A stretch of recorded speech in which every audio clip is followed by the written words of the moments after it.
Welcome back to the Nic Cage Podcast, where we talk about Nic Cage's performances until we don't, because there will be a tangent. I have written tangents in my notes for this week. No, go ahead. I'm your host, Austin. And I'm Tarell. And this week we are watching the first Ghost Rider movie from 2007. And I don't know, how did you feel about it? Just like, did you enjoy it, or like, was it too... I liked it. I mean, the CGI, again, like the previous conversation, CGI held up really well. I really actually liked the effects a lot. I mean, some part you could tell, but I really enjoyed it. I don't know, even like the CGI shit was really cool about the darkness. So. I was actually pretty surprised how well the CG held up. There are a few scenes where like the skull looked very plasticky. Yeah, it did. But other than that, like even like the bad guys, like the one dude where he's like sitting in a bar and his eye just starts dripping down his cheek and he wipes it off. And I was like, oh, nasty. That guy was fucking cool. Like, he was always wet. Yeah, so a lot of that I actually liked about it. I will say the one thing that did bug me, out of those, it was like 4 demons, there's like the one dude with dreads. And like at first I thought they just got like some black actor and just painted him white. And I was like, that's a weird choice. Is it like because he's like a demon and kind of ghostly? But I looked and I was like, oh no, he's like Hispanic. Yeah, he's either Hispanic or white, but he's very light skinned. I was like, and then I was watching it like, oh wow, like Eva Mendes is like your only person of color. Yeah. And they even labeled the captain. I think it was, if you just Google Ghost Rider 2007 and click on actors, they have a black guy for the captain. Really? Yeah, and I was like, I don't remember him being in the movie. And I watched the movie, was like, that's not him. So captain, like the white guy with the white hair, the police detective. Yeah, he's definitely white. Yeah, I know. Like in the photo, it's like this. Really? Definitely a black guy. I was like, oh, no, definitely not. But yeah, that's one thing I didn't like. Was like there was like no diversity at all. Really, probably. I think it's just because of like today's world of like you watch a movie and you're like Avengers is like a most yeah. It's a diversified cast. Yeah, like. Pretty soon, yeah, because especially watching that, it's like there's Asian people, and only there's black people, and there's Hispanic, there's women, and very soon going to be, they're going to switch up the sexualities, and they're going to include a person, you know what I mean? I think they're going to a gay character as well, so. In what? I think the next Marvel movie is going to include a gay character. They're doing diversity. Oh, I haven't been keeping up with the Marvel. So I heard they will, which, Disney's very, super, gay friendly, which is amazing. But and spoiler alert, in the newest Star Wars, The Rise of Skywalker, they had, 3 frames of 2 women kissing. Nice. And everyone's like, so progressive. I was like, I mean, for 3 seconds of 2 women kissing, not very, but seeing as how it's Disney, that's pretty progressive. That's weird, because, if you know what I mean, there have been, gay-friendly companies, not really productions, because, their theme park, famous Gay Day, in the 90s. Yeah. They've been doing that since the 90s, which is crazy. I mean, I don't know, do you know the reason why they've always been so pro-gay? Rumor has it, of course, Walt was gay, but... I don't know about him being gay, but I'm pretty sure he's anti-Semitic. I don't know about the gay thing. You said in case I mean, they order 40% of the market share, so by the time this comes out and we're out in the about, they'll probably own 60%. So they probably already own me in some way. They probably will. I mean, they don't own Netflix yet, so fuck you guys. Fuck you guys. Netflix is what does work for Netflix? Nah. In 2009, I think it was 2018, Disney had 80% of all the box office earnings in 2019. Or yeah, it was crazy. And I was like, wow, that almost sounds like a monopoly. Yeah, they're getting there. And the way that their ticket prices too for how they do how they fuck over studios and Disney, right? This is I mean, no, they did that. They good. With Star Wars, they take bigger percentage because most traditionally it's always been roughly 50 per 50. The studio versus theater, right? They get half ticket sales, but I think Disney wanted some crazy 60-70% for Star Wars or whatever, and muscle out the smaller people. Yeah. They keep inching for bigger share. Yeah, I mean, and they're not it'd be one thing if they're helping out studios, but for I think it was the Lion King movie, that movie was wrapping up, and they're like, oh yeah, we're all getting fired. What do you mean? The entire studio that worked on the Lion King movie. Really? I might be getting the story wrong. There might be a different movie or a different studio. But when I read that, Disney pretty much laid everyone off after they finished that movie. Really? Because normally Disney's been great about, mostly speaking about actually paying animators. That's what they're known, kind of other studios tend to screw over people like Sausage Party, but Disney's been known for, yeah, full commentating on their thing. I'm not necessarily overpaying what I'm. You know what I mean? Like that's the budgets are so huge on their animated film because they're actually paying. What I know as far as paying animators. Yeah, I mean, I'm not too sure about that. Not but like forced overtime and all that stuff. Yeah, man, I'm not too thrilled with Disney. But the movie, like it was nice seeing a superhero movie that wasn't like either super trying to be super dark and edgy like a DC Snyder movie or a Marvel movie. Like this was before. This must have when did 2007? This is 2007 like after Iron Man. Yeah, so after Iron Man and Batman Begins was around the same time, right? 2005. Yeah, so like this is like before actually before Disney. This is before Disney even got into it because if you watch Iron Man 1, yeah, it's different. It's very different. There's like some sexual innuendos. And there's also just a straight up sex scene with him and that like one reporter. Oh yeah. And you're watching. I was like, what the fuck? And you realize, oh, Disney didn't own it yet. Yeah. So it's a totally different vibe. It was still Jon Favreau, but like I don't want to say Jon Favreau is like owned by Disney, but it kind of seems like it. What do they say now? What's the term for it? Is it you're Disney? You're an asset. It's what they say. Studio assets. It's a nice way of saying you're attached to. You're pretty much attached to the studio. You get money with them, but you're not. That's the new term I've been throwing around a lot. He's pretty much Taika Waititi was in Mandalorian. He did Thor Ragnarok, and he's coming up to do another Marvel movie. So I think he got scooped up. I think that's why he got Loki did like the Jojo Rabbit movie. So fuck the world. You know what I mean? I'm not at Disney. I'm not Disney's bitch. I'm not Disney's bitch. Look at me. I'm Hitler. That's why I keep thinking Loki. He did that. He was like, fuck you guys. I'm not down with the mouse like that. I just really enjoyed having a comic book villain or a comic book like character. Yeah, I had problems with villain. I'll put the pause on that too. On the villain, Mephistopheles. I'll leave it to spin. No, he was great. His son was kind of but I'll leave that. I'll put a pause on that one. Yeah, for villains. Yeah. Again, I think it's fun. It holds up, and it like Mephistopheles was great. I liked him. He was like minimalist. He was like almost. I think definitely a nominee for the Deion Waiters Award later on. Like doing a little bit with the most.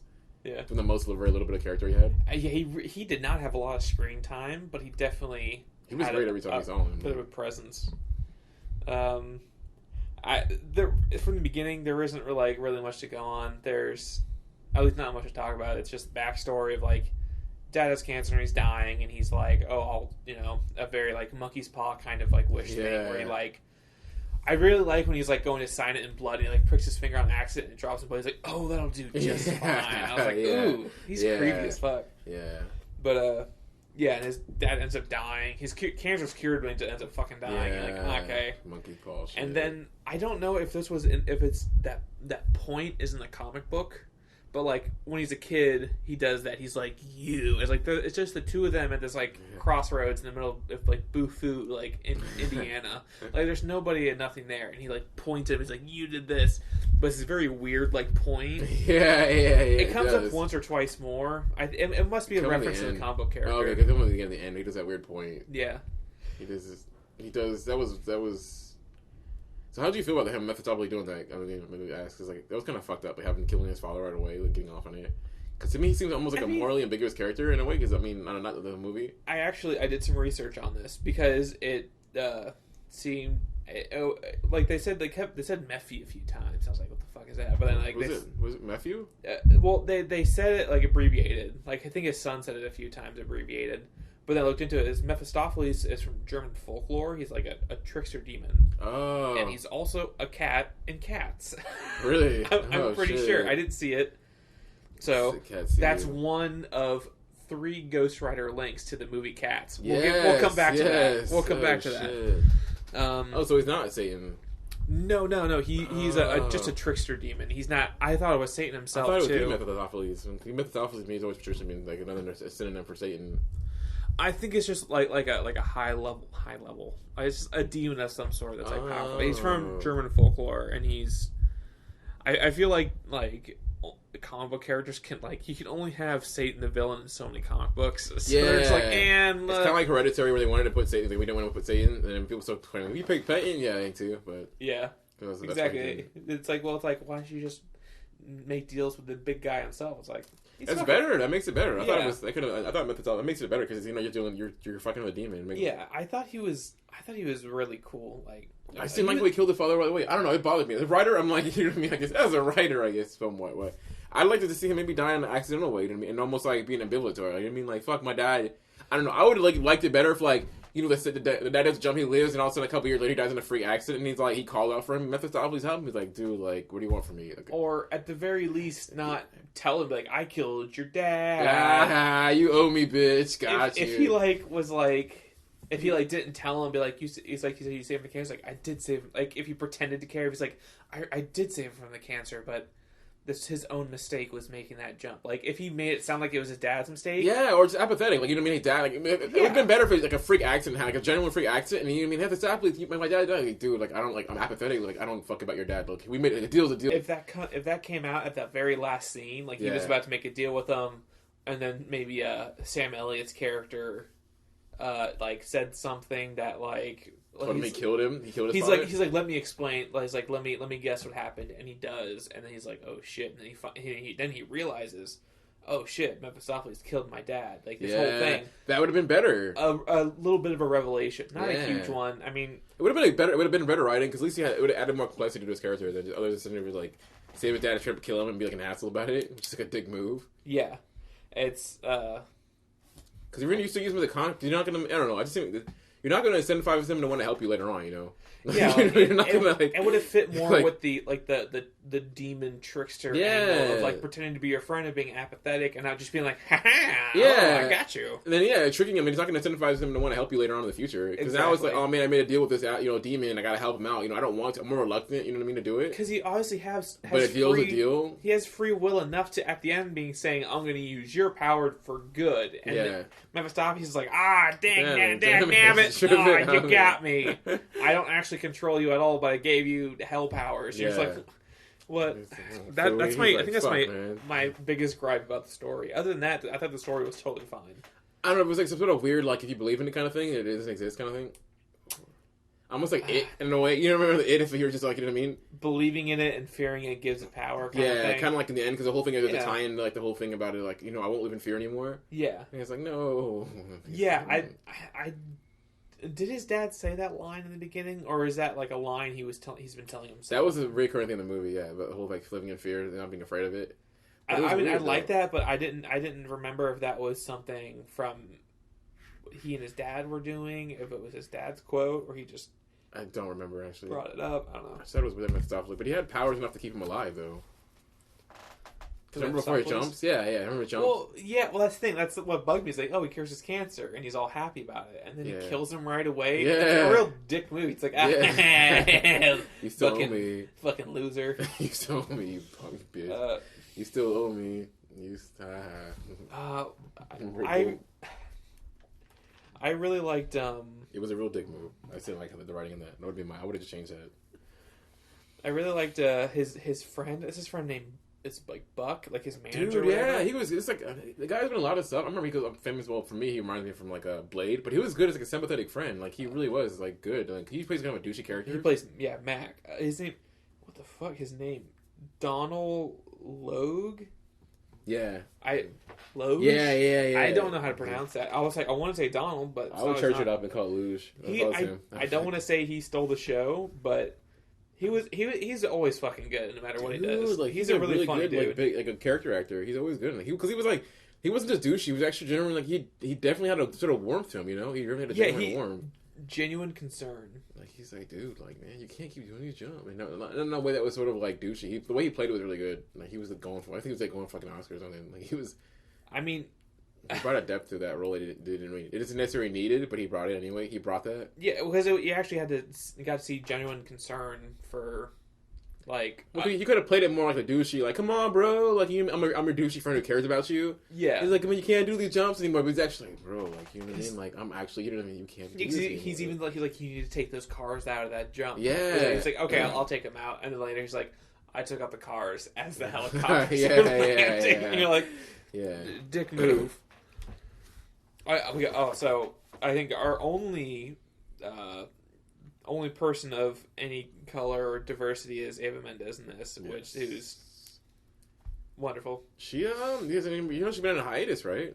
That's why I looked her up. She's been acting in years. She's like pausing her acting career to like raise her kids. Oh, is she? Yeah, she's been acting in years. That's weird. She doesn't come up in the IMDb as like top billing. She hasn't done anything in like almost like 5 years.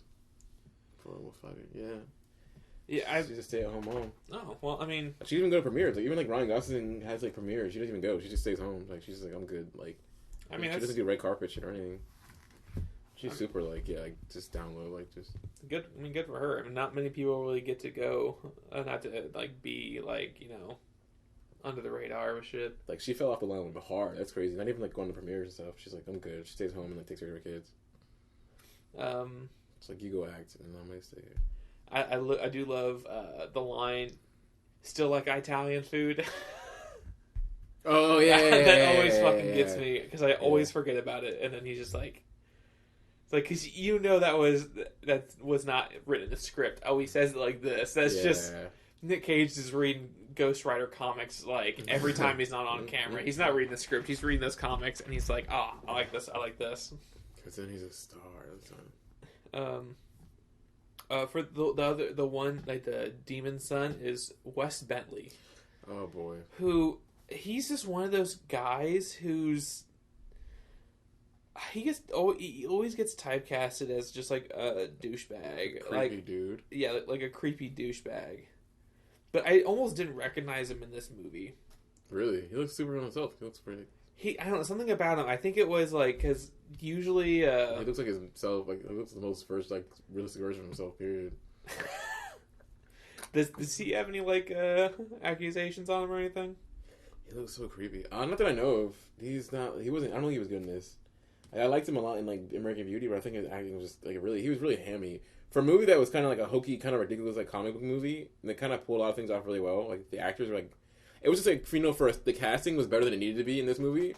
Yeah. But then, like, he was the only part that was like a hoax. His acting was hokey as shit in this. For something that an actor that I actually like. Like, there's some of his line moves that are really fucking cringy. Like, towards when he, like, parts when he, like, Eva Mendes, he's like, oh, the way he's like over the top, it was, like, really cringy bad. Like, yeah. He didn't really understand how to play his character. Like, he didn't. Because everyone else is like, even the other guys, his friends, they could have played, again, when you're playing like a hokey character, comic booky character, you could really pull it off. And a lot of the other guys did pull it off really well. And he was just like really just bad. Like he seemed like he was going more for like Disney villain. But he was like not in a good way. It was just like you didn't know. And he's like it's almost like you're trying. You know what I mean? You're shooting for the moon. But you're just like you're not full commit. Like our one true God, Nic Cage. You know what I mean? Like fucking go for it. You know what I mean? No half measures. If you're gonna go in, go all in. But he was trying to hold back a lot. And his line, he was like really just cringy. Like for. By the way, his performance in this, it's very tame for the most part, but then he gets in the transformation, and he just goes full Cage in like the first transformation. Oh yeah. And he's just like, he's like pulling the skin off. He's like, It's like, oh, good. That was a great scene. Yeah, that transformation. Yeah.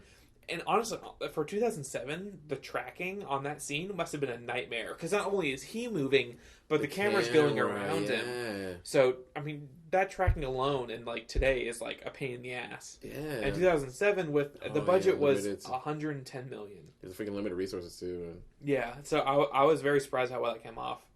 I was again another big thing that probably how well was how well the CGI just did a lot of shit really fucking well. The tracking too, the way the skin like you can see the finger through it and it was fucking crazy. There were a few scenes where, like, when he was in, like, full Ghost Rider mode, that his head looked a little small. Yeah. And that changed when he got the new, I think, like, he was wearing, like, one leather jacket that had, like, padding in it for, like, some stunts. Oh, okay. So, like, he comes out and it looks like he's got, like, a baby head. And he's very robotic and very, like, static at the beginning. But that changes later on. But I don't understand that because, like, get someone that does, like, dabble a little bit in, in visual effect and actually making 3D modeling and stuff. Like, to me, like, the skull would be the easiest part to get right. Like, he literally the tracking is fucking, like, you know what I mean? Like, they don't fucking make you pull your, like, no pun intended, pull your fucking hair out and all that stuff. But to me, the hard, because you could, that's easy. I could do that shit, like, and not, I guess this is nowadays. I mean, I don't knock the guys. I'm just saying, outside looking in. I'm not going to shit on the animators because they did a fucking great job. But.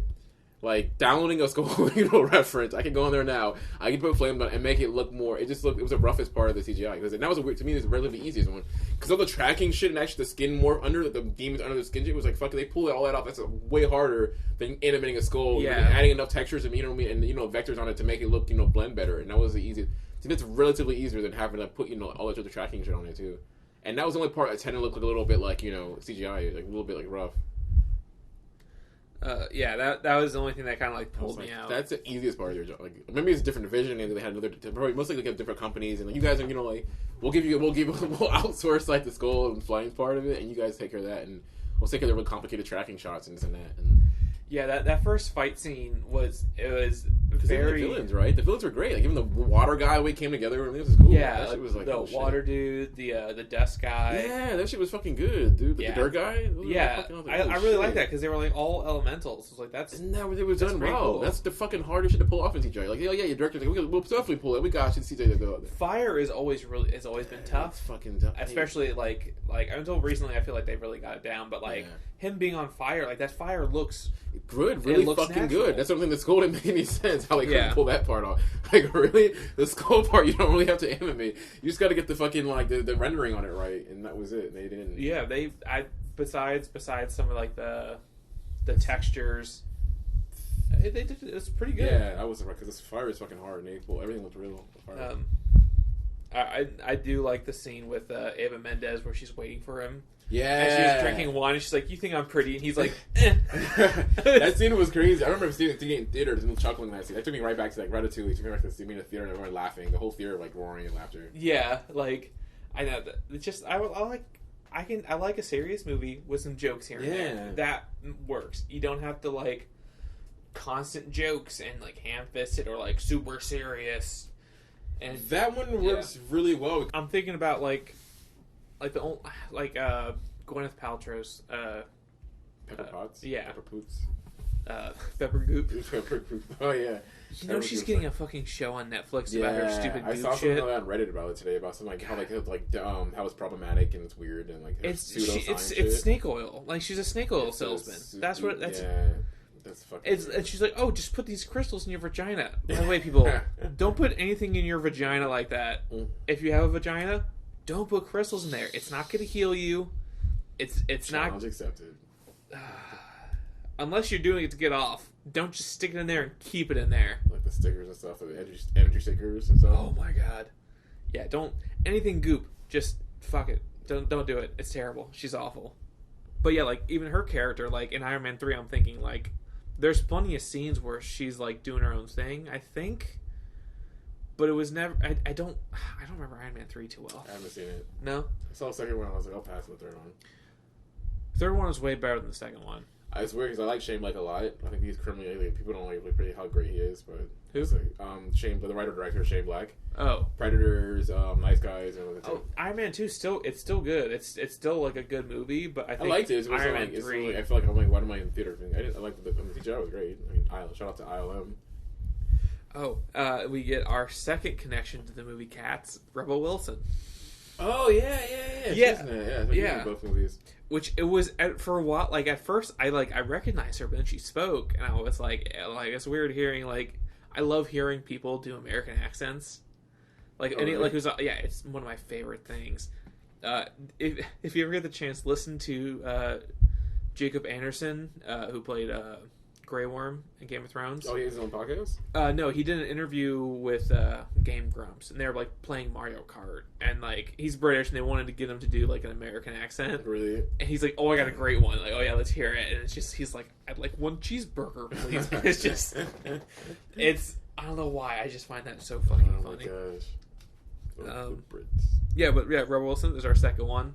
It's not in this movie, but of course Idris Elba is in the second one, and he's in the new Cats movie too. Yeah, that's right. I haven't seen Cats yet. I need to get fucked up for it because apparently it's already a fever dream. Oh really? It's not that bad. It's like it's just more.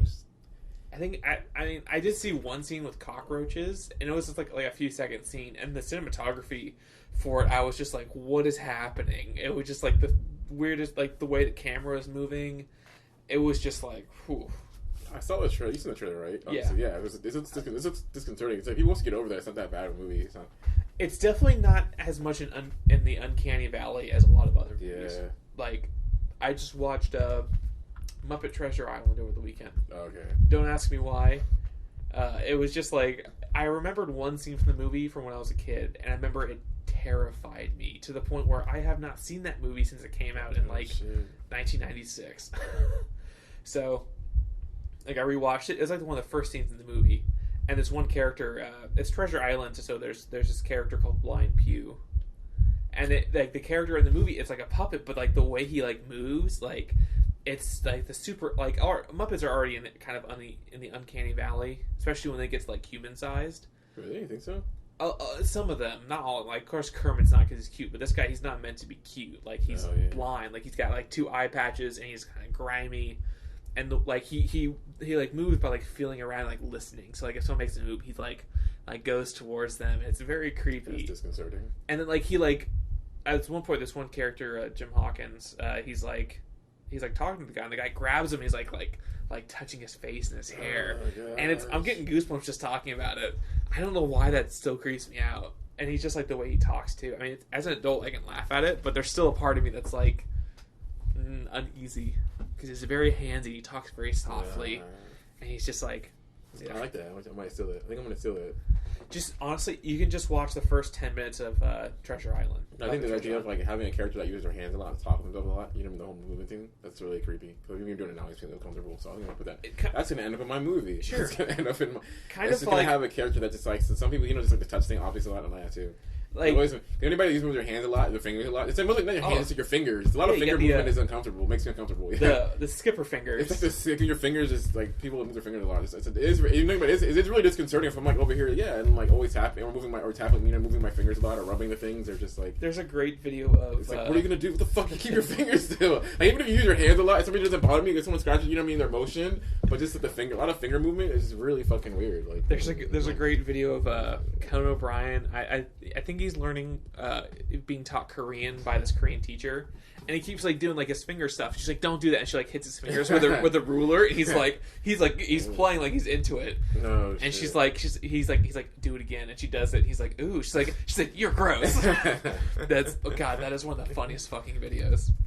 I think on the same trip he goes to Germany, and like hangs out with a dominatrix. No shit. And she's like tells him to get changed. He's like 6'4", like super skinny, and he's just wearing like these leather short shorts with a collar, and he just like comes out and he's just this gangly. God, that was in between time, right, when he did that thing? Yeah, he was like traveling the world just doing shit. I think I saw it before he did his other show. Let's get back to the movie.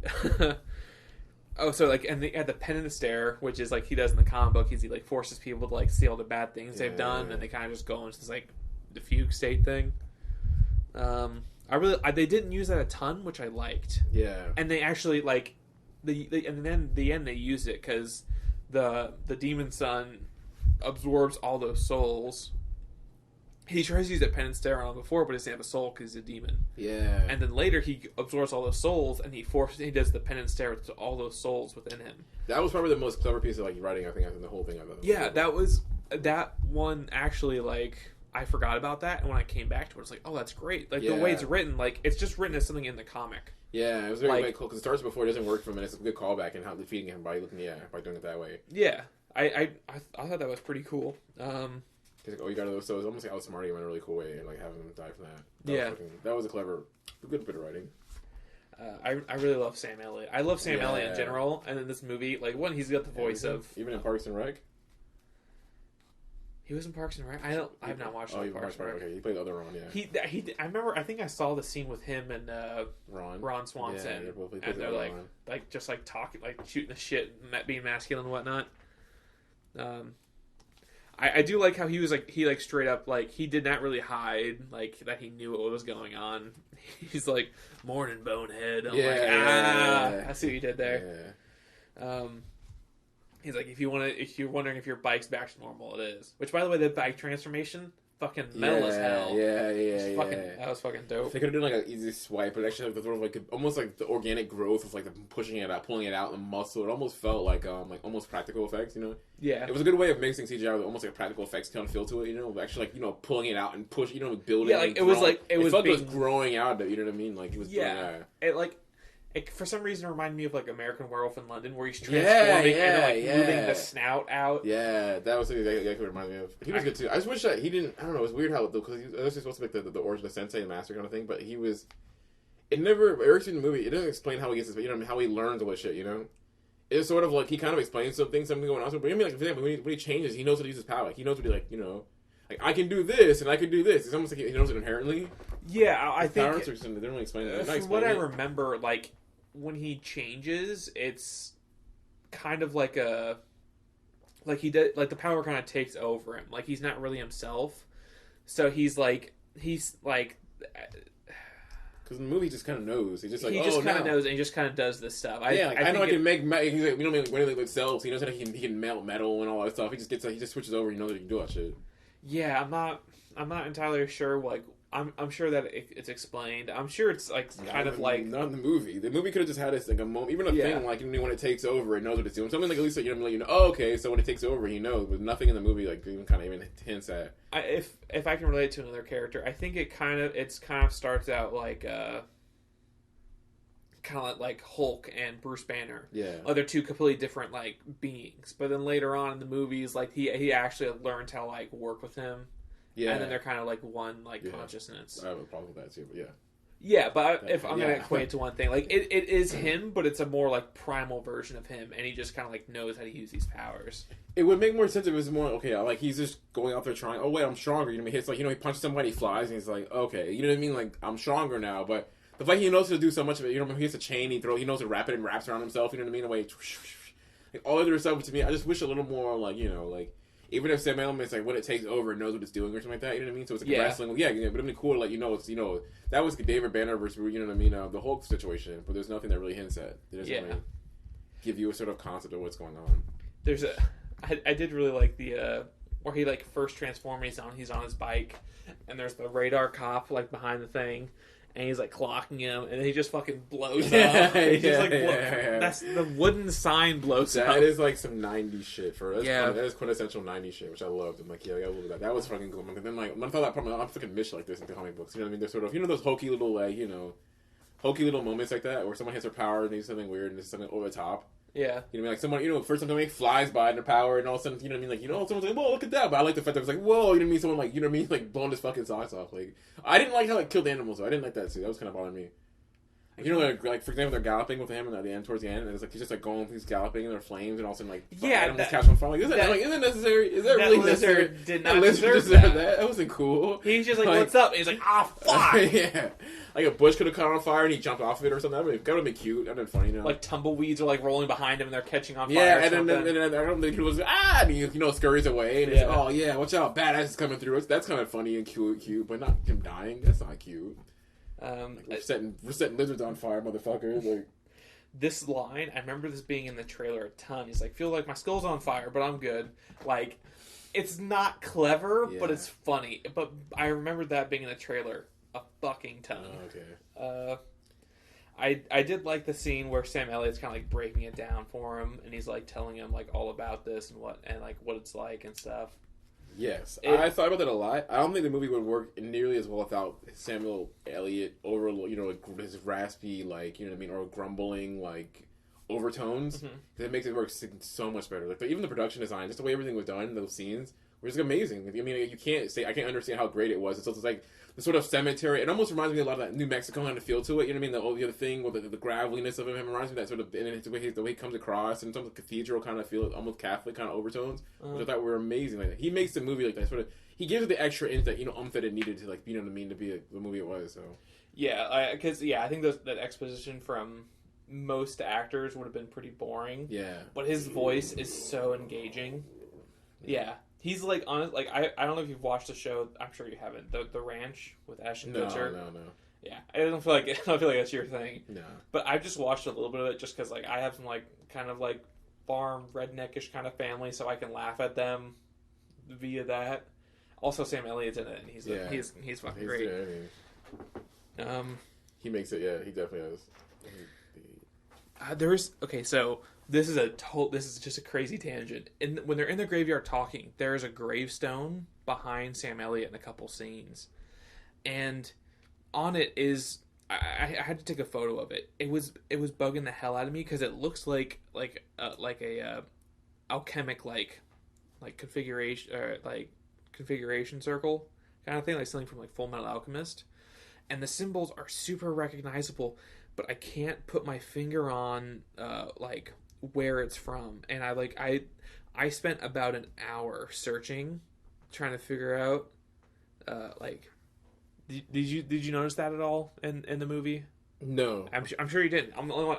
And like I'm trying to like read it, and like I know it's filmed in Australia, but I think it's set in either LA or Texas. I think it was Texas. Yeah, I was like Texas, Mexico. And like, I'm trying to figure out what this is, and there's like numbers on it, and there's these symbols that look really familiar, and I think they're like maybe like Wiccan. Like I it's like driving me crazy. I got like on occasion like I'll just go like searching online trying to figure out what these symbols are. Oh, you couldn't find anything? At first I thought it was like an Easter egg for something, but then I assume they all were because the comic movie. You know what I mean? Like yeah, like that's what I kept looking, but I was like, wait, this isn't anything for comic books. It's not even like the symbols for like the planets or like Greek gods or anything. And now I'm like, and then just what the fuck is this? This is on a gravestone in like Australia, like Melbourne, Australia, or some shit. Yeah, it has to be. I mean, when I saw the swipe, I'm okay, there's gonna be a bunch of Easter eggs. I feel like, yeah, there has to. They wouldn't. It's just too ripe for Easter egg material. It's just, not to have it.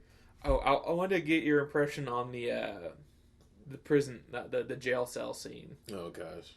So like he's like going crazy, and he's like, get away, and like, and the one dude's like the second person of color in the whole movie. This is the other thing, yeah. And then like he's the only person of color in that jail cell, and like. He beats up everybody else, and the kid just standing, points, and it just says innocent. I'm like, yeah. I was like, I don't. I'm like, is it alluding to like, you know what I mean, sort of the slang of young black kids or something? I think it's when I was watching it. I was thinking, like, is it like a political statement? Is this a reference to a character in a comic book that I just don't know about? Yeah. Is it like an Easter egg for the people that know? They're like, oh, of course, that's his young black friend, whatever that he has in the comics, and I was like. I don't know it well enough, so it feels like a weird. It's a cool scene, him fighting the dudes, and he gets the jacket, and he like pops out all the like the spikes, cool. Really cool. But I don't know. The one person who was like actually nice to him was the young black kid, and and he's just like he lets him live, and I wasn't really sure if I was like reading too much into that. No, I did. So it was like a reference to something, maybe a comic book thing, or it must have been. Or later on, they were setting up, the possibility for the next one. They did the next one. He goes, oh, it's my boy. Remember how I saved him, and he becomes a sidekick. Yeah, I don't know. I don't think I have any Ghost Rider comics. I got a lot of comics, but I don't think I have any Ghost Rider ones. I need to sell that shit. It's taking up a lot of space. I don't remember him really. It's mostly like I used to watch like the Spider-Man comics in the 90s. I mean, Spider-Man TV show in the 90s, and I remember he used to pop up every now and then and help, and he was like almost like an anti-hero. Oh yeah, he just kind of popped up and like, oh shit, it's Ghost Rider, and he's just in and out. They had a Ghost Rider in Agents of S.H.I.E.L.D. and it wasn't Johnny Blaze, it was Robbie Rodriguez. I think that's his character name. And instead of a motorcycle, he has like a old Charger. Fuck, that's lame. Oh no, dude, he looks so fucking good. Like, because the way his skull is, it looks like a candy skull for like the Day of the Dead. Oh shit, that's awesome. He was like, awesome. I really like that show. But dude, he was like probably the best design. Really, I didn't like how, of course, like he comes up and he's like the love interest for like the main character. Like her old boyfriend turns out to be like some like double agent serial killer. Yeah, it sucks. And then he dies, and the new character, he's new. Yeah, he has problems because he's a fucking demon. Another scene I noticed is that when he's on his bike in the Ghost Rider form. His like the skull is just super static. Like I mean, if he's got his Nic Cage face on, like he's like you can see he's like moving and like stuff like that. When it's just the skull, it's just like super static, and you're just like, oh, weird. Yeah. They have issues with the CGI with that. They had like one really like country bumpkin like cop. And it's like, where is he? Up. It's like, what? The suspect going up. I was like, I don't remember that. It was just the most like herder when he's riding up the he's going up the building. He's like up. Where he goes like he went up. It's like the most like country bumpkin like the duck swims on the lake. It's like, did you just learn how to read? And like, come on. That is some very comic booky shit though. It's been a while since I've seen a movie like a comic movie. So you forget how they have to have the sort of the one dimensional over the top hokey characters in it. Yeah. And this movie has plenty of good ones. It's just like over the top, like that so, like, the farmer guy. You know what I mean? When they kill like the conductor. Yeah. And he had the overalls. And he's like, you're not supposed to be here. Yeah. Oh. And then he's like, damn it, he was 3 years away from retirement. I was like, Well, actually, like speaking of like super comic booky movies, like you know the Arabana Hulk, like it was Jim. Oh, fuck, who directed that? I want to say Jim Lee, but he's a comic book artist. Ang Lee, yeah. Dude, I love that movie. It is it is so fucking weird. Actually, a little bit of trivia. Eric Bana was cast as Ghost Rider first. Really? I was looking at the trivia for this. This thing was in production hell since '92. Really? It was 15 years. This was in production. It went from from Johnny Depp to Eric Bana to Nic Cage. Johnny Depp would have been good. Maybe at the time, yes, but like current day Johnny Depp, I don't know. He's got the creepiness to pull the character off. I think he would have added him to it. I think it would have been he could have been one of the demons. I mean, he would have been good as Johnny Depp. I think Johnny Blaze would have been good as a sort of a creepy edge. Because I mean, as much as we love Nic Cage, like I mean, the fact that it would have been cool to have him like a sort of because he has that creepy like undertone. You know what I mean to him. To me, it's not creepy as much as it is just like a sort of a sinister, brooding, sort of broodingness to him. That would have been good if Johnny Cage had that. You know. He had a bit of charisma plus a sort of undercurrent of creepy, brooding. Well, this is just like, I don't know, like... Because, Nicolas Cage does... I mean, it works well, don't get me wrong, it's a different version of it. But, I mean, because Nicolas Cage is sort of this charismatic, sort of, crazy, over-the-top guy, which works well, you know what I mean? And switching over to brooding. But it would have been nice if he had that, you know what I mean? Because he doesn't have that sort of darkness to him, Nick Cage is so inherently just such a charismatic, I think, guy that, you know what I mean? I think it works... I think he works well as Johnny Blaze because, I was looking into, some, Daredevil stuff. Excuse me. Like Daredevil stuff, and a lot of them were very charismatic. I just don't think Johnny Depp has that. He's got the creepiness. He's got the charisma though. He does. Really? You don't like him, of course. Dude, Johnny Depp. He just plays a lot of pretty. I mean, like one of the movie he's really good. He does a lot. When he pulls it off in what's that movie? Public Enemies. Like he's great in that too. There's a lot of movies he's great in. He's got a charisma. He has a charm. He has a charming good looks. He's good when he's a charming character, but he has that charmingness, that sort of bad boy edge and sort of broodiness that he has. And I think that's what kind of helps take off. I just see him typecasted as creepy characters too much. I honestly stay away from Tim Burton movies that involve Depp and his wife.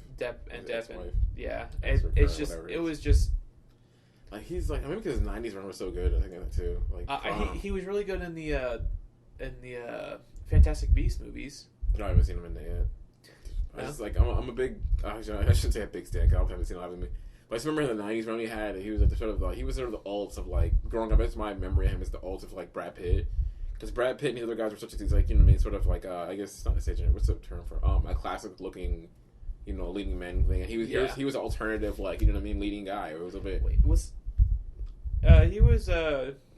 DiCaprio's brother, right? And was Eating Over Grape? Was that him? Yeah. So I'm not saying he doesn't. I just don't see him as a good Daredevil. He's really good as charismatic. I'm not saying he's not. And charismatic roles. I mean, he can do that lane really well. I think. He can be charismatic when he's got the charisma to do it. Donnie Brasco and stuff. So I think I would be interested in seeing that. I mean, sure. Not directed by Tim Burton. No offense to Tim Burton, but offense to Tim Burton. Fuck you. No, okay. I'm sick of your shit. He's got a special place in my heart, so it's the only movie he's done that I have ever seen was Big Eyes. Everybody's Big Eyes his anomaly. Everybody's just weird. Big Eyes is one of those movies where I still haven't seen it yet, but everybody's like, dude, have you seen Big Eyes? I'm like, fuck, where did everybody see this? Because not in the box office. Because we wouldn't go to movies to see it, but fuck. I saw it in theaters. Oh, you did? Because everybody in the mom fucking saw Big Eyes. Nobody told me. Now are we talking about Big Eyes? It's one of those movies where everybody knows about but nobody talks about, kind of thing. I'll fucking talk about it. I have a minor in art everybody history. Loves that movie, but I haven't seen it. It's one of those movies that you hear about. Everyone's it didn't hit the zeitgeist. It wasn't a big splash, but everyone's like, fucking dude, Big Eyes was that shit, dude. I think Tim Burton needs to go back to just directing smaller movies with real people. I mean, stop doing animated. Edward Scissorhands are the shit to me, so I can't. I don't like Beetlejuice. Or Edward Scissorhands. Maybe it's just been a minute since I've seen it. Maybe it'll change my mind, but my mind won't be changed on Beetlejuice. I didn't watch it growing up, so watching it as an adult, I'm like, I really like Beetlejuice. I really like. It's just a problem. When I don't see stuff as a kid when I'm supposed to see it as a kid, I see it as an adult. I'm like, this shit sucks. It's not my nostalgia. I'm not saying it's bad. It's just it's not for me at this point in my life. You're not gonna opening weekend for the sequel, I'm assuming. Oh, One thing I did want to point out, there's like one thing to show like Mephistopheles and his son, how they're kind of like father like son, was like they both had this little growl thing that they would do. No, I didn't catch it. Like first time Mephistopheles does it, like he's like when he's like talking to him, getting the sign, like the papers and stuff. He's like looking around like the tent. He does a few like kind of like low growls, just kind of like a pleasure like kind of thing. And his son does it once or twice. I didn't catch it. No, I was kind of. I guess they get the time. To me, when it's their relationship, it didn't seem like genuine. No, it really didn't. I feel like the people, like the actors, never met. I think very ham-fisted. Yeah, like that's my dad. That's my son. He, what's his name? Wes Bentley could have at least like been on set for some of his Mephistopheles scenes and then like incorporated that. Yeah, exactly. So at least that's there. I felt like they were like, he's like, oh, it's like, oh, this is your character's father. Okay, I'm not gonna watch any of his performances. Yeah, because it felt like I kept forgetting. Later on, I thought, oh, that's right, they are related. This is dad. And it didn't feel at all like they were like related or just even like remotely connected. I blame Wes Bentley. His performance was just. I don't know if he was getting enough stuff, like material, or giving enough time, prep time, because his performance was just like weak. Like, and that's someone that really liked him in American Beauty. I think the only thing I've ever seen him in. But he was I don't know. Maybe it's like he got a day of heads up or something, because nothing about his performance was good. Like the only other things I've seen him in are Jonah Hex, and he was in. I think he was in Mission Impossible. I think he was in Fallout. He was like the what's her name's husband. Like, I do not remember. No, he was like one doctor in that camp. Was it? Oh, I think so. Yeah. And this, again, like that was a while ago. And plus, this was before. I think one thing I didn't recognize him because this is when his teeth were all jacked up and he hadn't gotten them fixed yet. Oh, look at that. He almost had like a either Ben Affleck or like that like Tom Cruise like kind of like twisted middle tooth kind of thing. Yeah, I thought you meant the baby teeth. He just wasn't good in this at all. He just wasn't. Yeah. He didn't get from. I don't know what he even correct. It was almost like it was so bad. It's almost like him and the director were on the same page. It was just like, you know what, I mean, do what the fuck you want. Everyone else is right. Because everyone else is like it's solid casting. The casting was so like there's so many good like side characters, and obviously Sam Elliott, you know what I mean, like, and then the other guy, Mephistopheles was great. There's so many good like and Friedrich were like this is like. I think this is one of the better movies that we so far watched that has so many a good cast of just really good like character actors in here. There weren't any like performances like that was terrible. Like sure maybe like a. No, but yeah, like a background character or something. But everybody was so good. Like even from the detective and everyone else. Like there's so many good like characters that had like maybe like one or two like lines were just like like crush their performances. Like the director was like really good at giving a line. I don't know, it was good. I appreciate how good they were. Another great line I had to write down is like, you don't watch TV? What's wrong with you? He says that to Sam Elliott because he's like, you don't know who I am, and Sam Elliott's like, yeah. Oh, should I? He's like, TV. What's wrong with you? Yeah. Of course he doesn't. He's a fucking 150 years old at least, and he's living in a cemetery, just digging forever, forever digging. And that's a weird shit. Looking back at it too, kind of irks me because it's always like with the shovel in his hand. He's like forever digging shit, like just forever digging. Like, how many people are dying where you gotta dig like a fresh grave like every day? He pulls up, he's like, he's like, this is a weird. I think it's a directing thing where they didn't think about it and said, he's like, just give him a shovel every time we see him. Like, well, he's always holding it because he's got the contract in it. The contract in it. So I feel like that's why he's got it. Oh, I almost forgot so he like drives up the building, which is pretty fucking dope. Cool. That was fucking cool. And then he fucks off the helicopter. He's like, stop following me. He's like, I'm sorry, man. He like flings him off. He does like the fire tornado, which was pretty dope. Yeah, I mean, how do you want to do that? Just fuck it, whatever. We could go with it. I feel like it is him, but it just like turns off almost all his emotions. And then he flashes back to like some like 4th grade like science class of like a tornado is. But it doesn't like it fucking irks me. Okay, like you know what I mean. Like okay, if you knew he could like you stumble on some power, right? You know, like traditionally in superhero movies, right? You're learning your power. You try something and accident. You're like, oh shit! Like things like throws his hand, he throws flame a little bit. And you go, oh shit! If I throw my hand this way, I can actually throw a flame punch.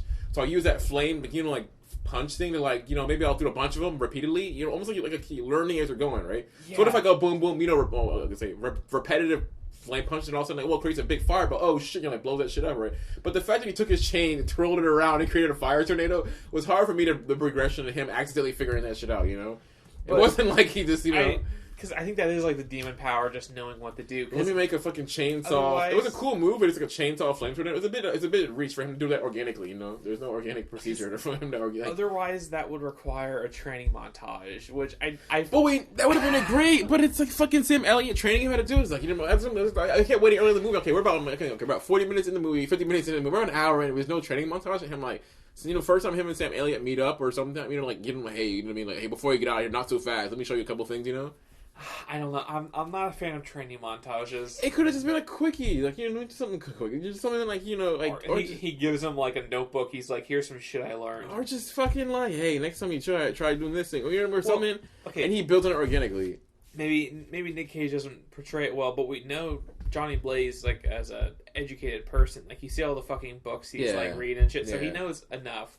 He did rip a page out of that book, which that bugged me. We could, I did cringe. It's like the fucking, I'm like, you're not a book reader. This is like bad. That's bad. As someone who did a little bit of work archiving like old textbooks and like old just old manuscripts. That bothers the fuck out of me. I'm like, this is not a book reader. This isn't a book reader. He doesn't read books. If you're ripping pages out of books, but I would have liked him flipping through the books and like, you know, at least him flipping through the books, right?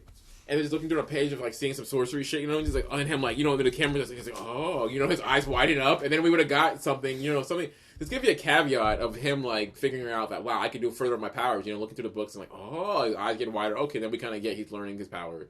He got it from a book, but he just doesn't really. Yeah, that's what bothered me. I don't think any of recent superhero movies just going ham on their powers or just like off of like because I can. Fucking flame tornado, like he just knows how to do that. I mean, to me, like if I was doing something like that, I would have that thought, but that's me. Like, I mean, because it just would have been like, okay, better would have been like he took that. He got the chains right, his rack, and he's swinging that chain, and he maybe throws at the guy, and he pulls it, and something makes a big fire. But I was like, he's like, oh shit, like you know, like almost like I wanted moments of him to be almost in awe of his own power, like, oh fuck, I just did that shit. Maybe if I try to try something else with that. But maybe if I take the flame and like wrap it around something else, and I pull it and I blow shit up with my fucking chainsaw. You know what I mean? Like a normal, normal superhero film. Where he's not a superhero. Like he's a fucking devil. Well, he's a devil. You know what man. I mean? He's got superpowers. It's always a fun. One of my favorite parts of especially superhero origin films or whatever the fuck demon or special powers is like you discovering your powers in an accident. You know, like what if I wrap my my flaming chainsaw, my flaming chain around this and I pull it and then something else happens. You know, like you're almost discovering your powers as you go. Like you didn't realize it. That's always my favorite part of the discovery part of it, and we just lost it. The movie didn't have that, and that's what I kind of miss.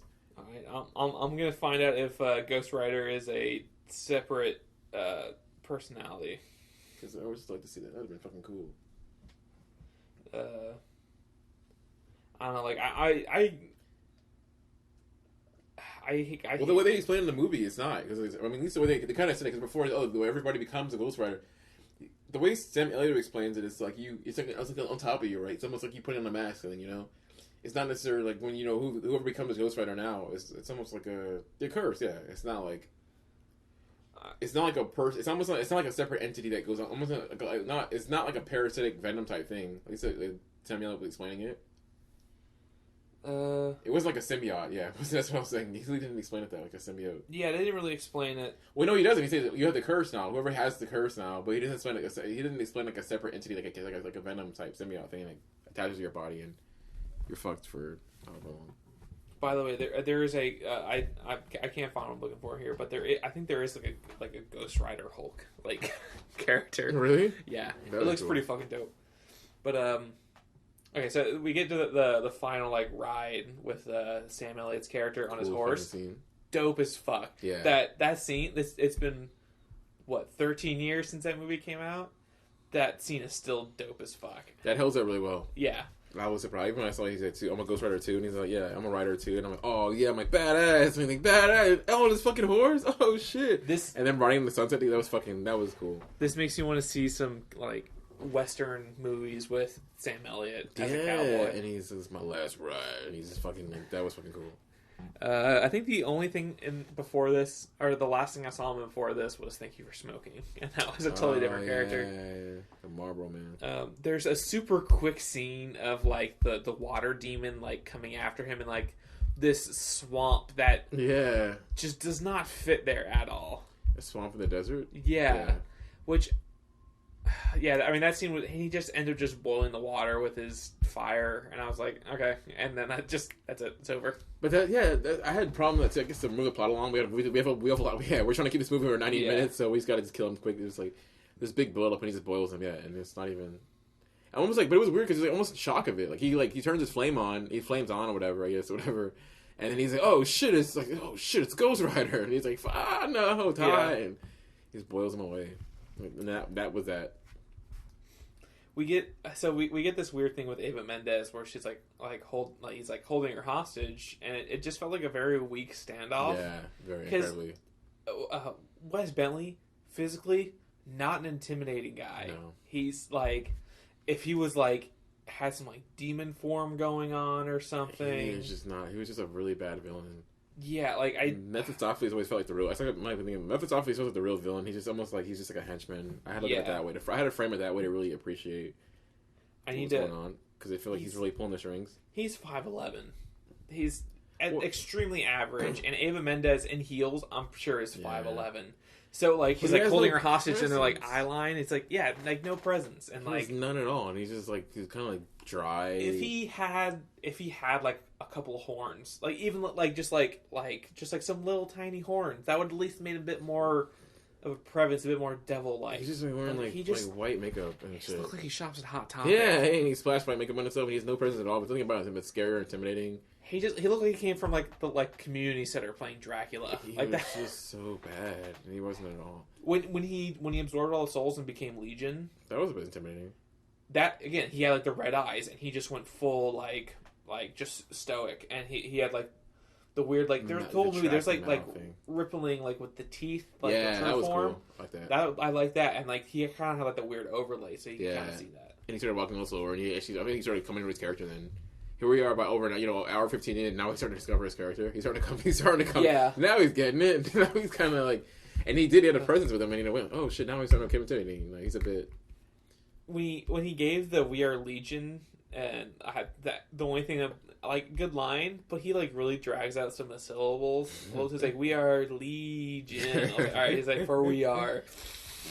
Deep inhale, many. I'm like, all right, I get what you're going for, but it's like easy. This fight scene, a little underwhelming at some parts. Holy fuck, was it underwhelming?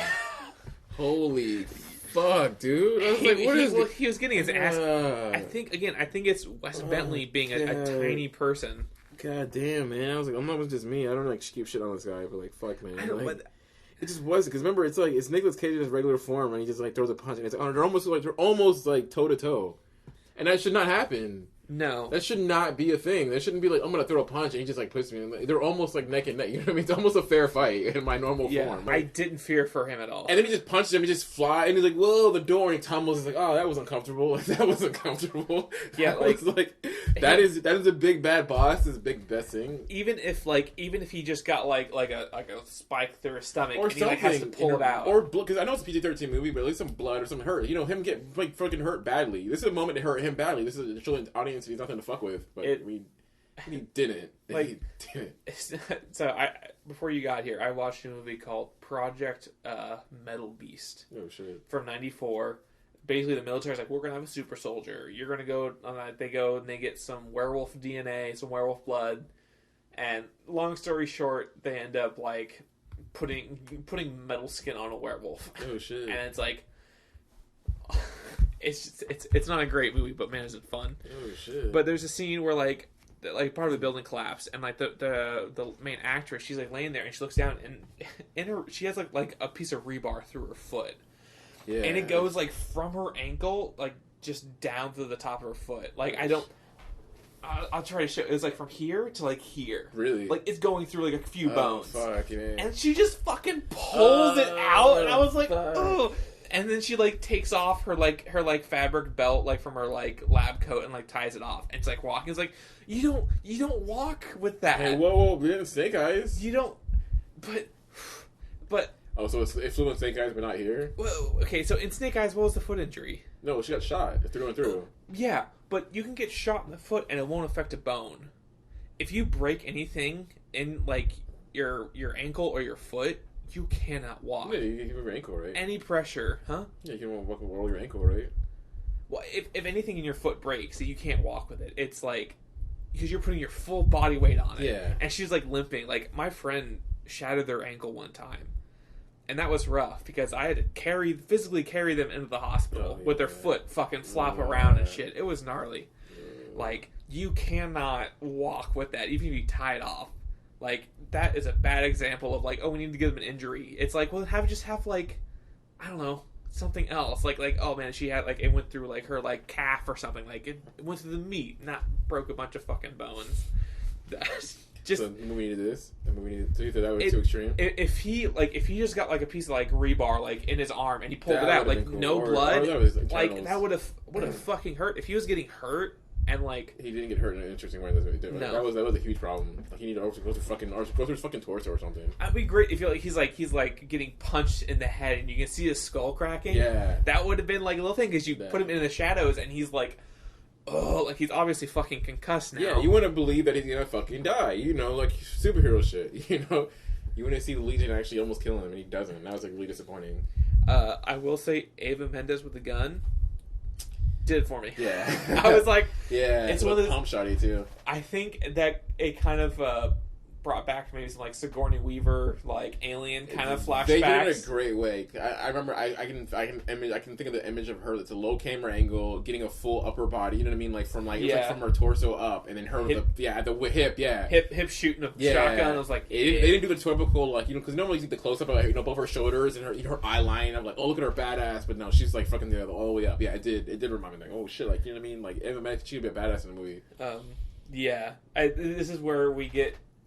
I did like it's like the shotgun was out of bullets. He's like, give it to me. She's like, it's out. And he's like, I know. And he puts it in the shadows and becomes a Ghost Rider. And he pulls the trigger. I was like, cool shot. That's pretty cool. That was fucking cool. For being a comic movie from like 2007 when there were only a handful of comic book movies for this, they actually did a lot of clever stuff. That was like probably really cool. The toss, it was a little bit of the toss, grab it, shoot it. That reminded me like almost like Terminator. That's the thing. I got James Cameron Terminator vibes. Yeah. I just like toss it to me, cock it, and just pull. Like just fucking do it. Like I got this. I will say like Ghost Rider form, it's very caveman-esque. Like the way he moves. The way he moves, the way he talks, even like he's like, "Go to hell." Yeah, like, yeah. And then he's like, "No hurt." I'm like, "What are you doing?" Like, is that how he talks in the comic book? I think my belief for him doing that is because he talks in these sort of like similar words, too. Because the flame. I think my belief was that the flame was probably loud and like distracting, so he's like he has to get over in as few words possible. So he can't have like a really elegant, nuanced conversation with the flames on. So it's like I assume that he's got to get it out quickly. I forgot to mention like when he comes down off that building earlier and he just like makes a crater, and like Eva Mendes is there and he like reaches out to her and like the flames like turning blue. Yeah, I really like that. It was not a whole lot happened with it, and it was just a nice little scene of him like kind of breaking through like the whole Ghost Rider demon thing. Into like his emotions because he sees her and like I don't remember that unfortunately, but I do remember the fucking ending of how great that was. That's probably my favorite. Well they all like shoot him up. Well, no, I mean the ending where like he's like looking at her and then it starts to turn blue and it's like almost like it starts coming down. Yeah. And how it's like red and blue and he stares at her and then all of a sudden her hand gets closer. It like slowly changes. I thought that was brilliant filmmaking. So that was like one of the. So it's like the movie has so many up and down. I just loved how he just like almost like the way his blocking was really good. That shot was like fucking amazing. It was amazing. Just like half turned to her, Yeah. He's not in that sort of like almost like half stance kind of thing, and looking at her, and it's like it's like blue and red a little bit. I mean, it's a little bit of the blue and a little bit of the orange, and he just like looks and she touches his face. Before this, he directed Daredevil. Oh yeah. Since then, he's done Killing Season, which I want to see it because it's John Travolta and Robert De Niro. John, like pretty much Deer Hunter too. He did Finding Steve McQueen last year. And I don't remember this movie at all. Like this one had a lot of like really interesting stuff. Like even some of the sequences are really good. Yeah, like I really liked the opening sequence with like the guys, with the demons. I fucking at the bar. I love the bar sequence and I love the one after that too. I don't know why it reminded me of like 90s like Power Rangers vibes to it, where they come together and the whole thing and you know what I mean, using like heavy metal music and stuff and sped up shit. And I think that part when they get to like the train station and like the whole 360 camera moving a lot and how he was doing it and the hyperkinetic editing just super 90s shit. Yeah. Just like 90s heavy frantic cutting and like just with sound effects and just like heavy metal music, which is like this is my shit. This is like Power Ranger shit to me. This is like because that was some good shit. I did enjoy the editing. It's I felt like a nice change of pace, even though for being an older movie, like watching this, I was like, it's a nice change of pace just from like the editing standpoint. They don't do that much anymore. No, they don't. They don't do movies like they used to. Because the Marvel movies are very. I mean, they're good. I mean, but it doesn't have. You don't have the sort of like playful cheesiness of just a hyperkinetic, like a heavy metal, and then like frantic editing and like There's what's going on. No diversity. Yeah, in it. Like that's a big problem. Besides like Iron Man, like they have a score. They don't like and like the Guardians of the Galaxy, like they have like like kind of like that songs from the era and it works. It's funny you say that because like been a big problem with like film essay stuff. It's like how like the Avengers movie, like all these like Marvel movies don't have distinct music in their problem. I would think an example of like Guardians of the Galaxy is like a thing. Like, none of them it doesn't have that sort of you don't have that presence of music in it. They have like the Avengers like that Avengers music. When it hits, but that's really but that's pretty much it. Like they don't have a distinct sound. They use like recognizable music. I mean they even did it with Captain Marvel. Like they had like it's honestly it's totally passable. Any other female superheroes? I guess Halle Berry's Catwoman. Yeah, so Catwoman was awful though. I saw it and I could not tell you a single fucking thing that happened. It was bad. I wanted to like it and I was like, it was fucking bad. All I can like the only memories of Catwoman are coming from like the Batman Return. No. Yeah, Batman Returns, the Tim Burton one. Yeah, she was great in that. I have one last point from the Ghost Rider movie. I forgot to mention. His friend, like Buck or Mac or whatever the fuck his name was, his body is still in his fucking apartment and there's zero repercussions. What do you mean? When he kills him? Like, the Demon Son kills him. So you don't even know his name because fuck that guy. Because that's how great of a player. Yeah, Wes Bentley kills him. Yeah. And he kills his friend and his body's just in his apartment. It's like there's no repercussions for that. Like, what do you mean he kills him? His body is still in Johnny Blaze's apartment. His body is laying there on the fucking floor. So what do you mean? So he left off. He killed him and left. He got his girl. He could have picked him up. No. Why? He's a fucking demon. What? Was he gonna get arrested? He doesn't fucking care. Wait, for killing him? Wait, so that body that killed him. He could have cleaned it up there. And Johnny Blaze could have cleaned it up. Remember he said, "Hurry up and do it." He could have kicked him up then. Remember? He's like, "Give me the contract." I'm gonna take your girl. I don't think he was home for any of that. No, he was home. He was? That was his place, yeah. That was Johnny Blaze's place. No, but did Johnny Blaze go back to his apartment after his friend got killed there? They was there. No, he wasn't. Johnny Blaze was at the apartment, remember? Eva Mendes was there. She got kidnapped. And then they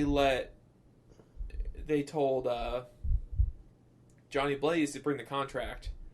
Oh, that's right. He was there. So his buddy's body. He could have got a gun when he came back home. He would have found his body there. Yeah, but what are you gonna tell the cops? Like, oh yeah, my buddy died in my apartment and he has zero moisture in his body. Can you like? Well, they know about him now, right? They know about it. Everyone knows Johnny Blaze is like Ghost Rider. Remember? Do they? Because remember they came back to his place and he's like, "Dude, you're a Ghost Rider." Dude. Remember remember they put the cops they found the license plate. Remember the whole like when he's going around? Well that's why they put him in jail. I guess at that rate they did figure it out, but because he burned through everything. So remember he like burned through the cell and now everyone witnessed it and every guy innocent. I guess. And I'm assuming like his lone black friend like that's a lot of like. And everyone's like, "Who fucked you up?" The dude in the skull, a flaming skull, fucked us all up, whatever, right? Because everyone in that cell knew exactly who he was. Like that guy, Johnny Blaze. Like, Johnny I lost Blaze, money on you. Skull, so I'm going to beat you up. It's like, what the fuck? Yeah, and everyone's like, so you have like 10 people corroborating the fact that there's a guy, he's the guy with the flaming skull. You have this flaming skull guy at the scene of the crime, him and that, so.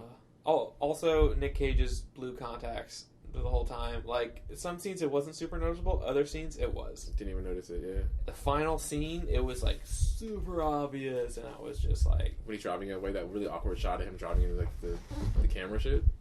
No, it was... They were by the tree, and they're like, "Where are you gonna go now?" And it's like, I don't know. And like, it was a really like close up of their eye, like of their faces, and his blue contacts were just like super dark blue.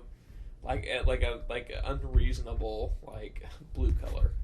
I swear I didn't notice it. Because something that I always pick up blue eyes that you always pick up on. I didn't catch it. I'm hyper observant. I think it was the hair. The dyed his hair. The black hair was like bothering me. That's why I was distracted by his hair. Yeah. Yeah, that was. I mean, I that feel was like it was dyed. It was so jet black, and he's kind of because he's like has kind of a faint gray at that point. But I'm also he's a bit of receding hairline. The fact that his hairline was so perfect and it's so jet black kind of distracted me. I'm also like hyper observant when I watch movies. Sometimes I don't know why or like where that comes from, but like his hair fucked me up.